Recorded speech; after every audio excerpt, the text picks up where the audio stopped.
So we return to the reign of the Seven Spellblades to a very weird occurrence.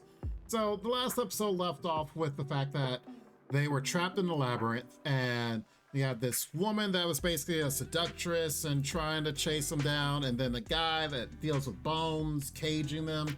So they were stuck between a rock and a hard place. But then the two of them that were chasing them decided to fight each other. So of course, our heroes are basically like, well, time to dip.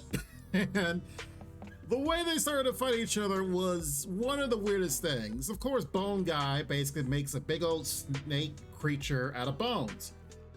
The seductress girl decides to birth a big giant flesh creature out of her belly button, which you see here. And they even made the remark as like, oh, she's using summoning magic. And Oliver's like, no, she's literally giving birth to it. And I'm just not even going to show the frame that showed her expression as she was going through this, because trust and believe that was the weirdest thing I've ever seen. And there was, yes, comments made about where did you get this seed in order to birth this? And it was like, what in the absolute world? Regardless of that fact, they started to get rescued by Nanao.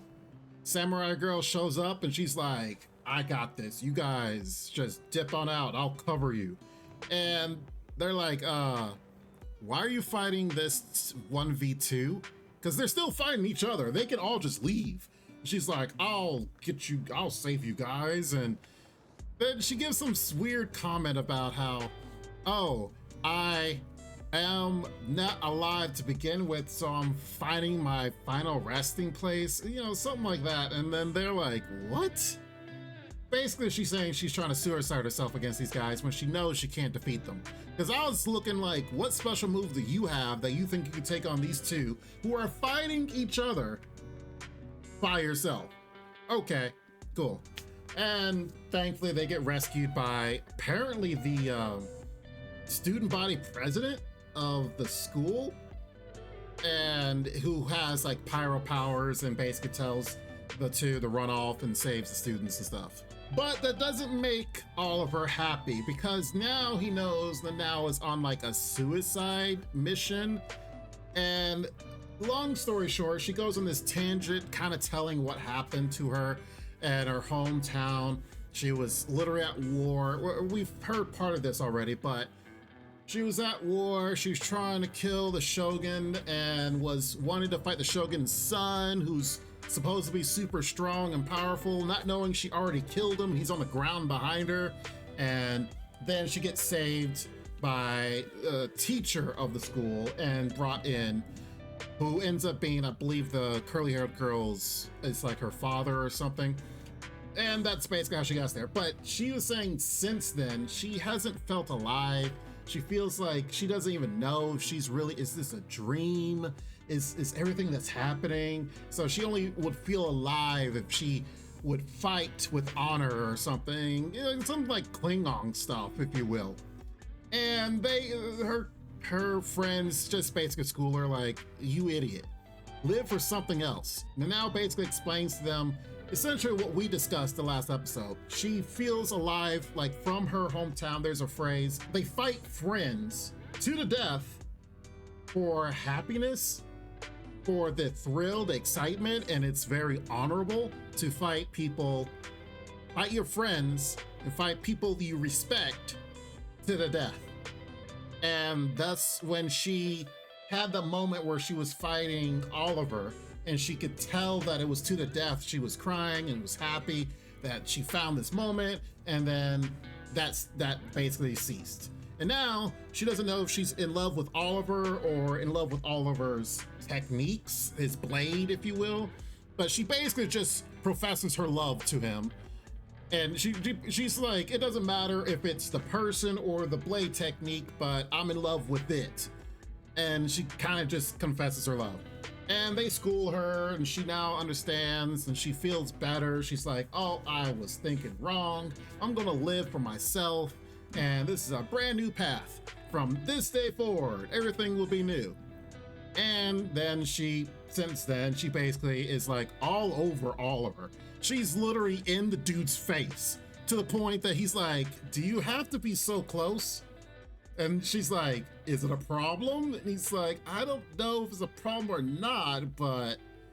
And then, you know, funny moments. Ha ha ha ha.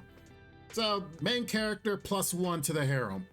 Almost +2, but +1 for sure. Now, the biggest thing that happened in this episode that will actually be important for the future is that the teacher went to his chessboard to explain to the kids, this is in the dual class. He explains to them that there were only ever 6 Spellblades, that they are so extreme and so powerful that their type of magic and the way they fight are in a class of their own, and they're classified as Spellblades. This conversation came about because a student was like, hey teacher, tell us, are you a Spellblade?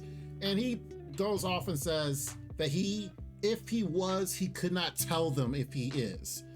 And that as a Spellblade, they cannot explain what their magic does to make them the highest of the high in the Spellblade class. No matter what happens between the Spellblades, there's only ever 6. So, of course, Nanao was like, hey Oliver, did you know about this? And of course he's like, oh, well, only what the teacher said, I've heard before. Which then got me thinking like, okay, all right. Because for those eagle-eyed, on episode 1, when Oliver was introducing himself to all his friends, he was explaining how he likes to take magic and change it to make it different than it naturally is. So it's like, okay, if these Spellblades are so important that they have to make their magic their own, guess who's trying to become a Spellblade, if he's not already hidden? Now, which makes me wonder, 1, why is the show called the Reign of the 7 Spellblades if there's only ever 6? 2, the friends that are gathered there only ever 6, and the show is called 7. And 3, Oliver I believe has had a teacher based off the fact the end credits and I believe a flashback of a woman he's seen in the past. I believe he has had a teacher at some point to kind of teach him magic. And even though we don't know the depths of his magic yet, I have the feeling that 1, we already know he's stronger than he looks because of the fight, the duel he had with Nanao. So I'm really looking forward to the future episodes to kind of see, all right, what is the depths of this guy's strength? Because he's not really leaving hints, but watching the episodes, you start to pick up, hold on, really now? So this is what a Spellblade is, thus the title of the show. He might already be one, I don't know. We will, I guess, know in the future whether or not if he is one of the 6 or who the 6 are, and maybe they can inherit the powers. We shall see. After this, basically, the show ended with old dude that got embarrassed in the class. The previous episode, he basically challenges both Nanao and Oliver to a duel, like a formal duel. And the next episode is called Coliseum, so I guess they go to some big arena and they have an official duel. I don't know how it's gonna be any different than the duel that Nanao and Oliver had, but we shall see. And I don't know why he challenged both of them, so it's like, is he trying to take both of them on at the same time, or I don't know. But we shall see what happens in the next episode. So there actually, next episode might be pretty good, especially with some fighting and battling with either the magic or the blades. So I'm looking forward to that.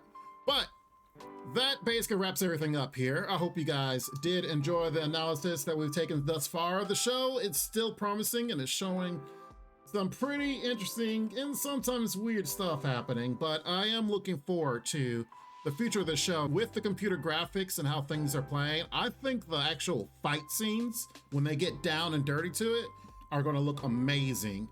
If it's any indication of how it looks on the main theme song. So we shall see next week. We shall see in the future, but make sure you guys like the video. Make sure you guys subscribe for more analysis on this anime and several others. We will definitely get into it. In the meantime, you guys take care, be safe, and Lord willing, I'll see you next time. Bye-bye for now. Make sure to check out the extra content on our Patreon page, and thanks to our current patrons. This ain't what you want, bitch, I'm a fucking phenomenon.